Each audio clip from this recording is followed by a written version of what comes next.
Welcome to the Tech Egg. Don't get scrambled. Enjoy the video. You begin by opening the sheet and confirming you have edit access. Without that, you cannot force recalculation. Next, identify any external data sources like connected sheets, BigQuery, or ImportXML, because they need explicit refresh. Once identified, use the Data menu and choose Refresh All, or press Ctrl+R to trigger a quick reload. You do this now to create a baseline state. Knowing what refreshed will help when we handle advanced options like recalculation and triggers.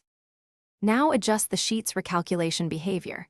Go to File, Settings, Calculation, and pick on Change, and every minute or on Change only depending on needs. If you need scheduled automatic refreshes, create a Google Apps script function that calls Spreadsheet App. Flush, and install a time-driven trigger set to minutes, hourly, or daily.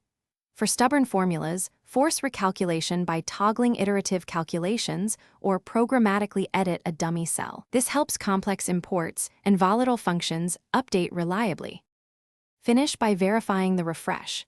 Inspect cells for updated values, look at timestamps or helper cells you added, and confirm no #ref or #n/a errors.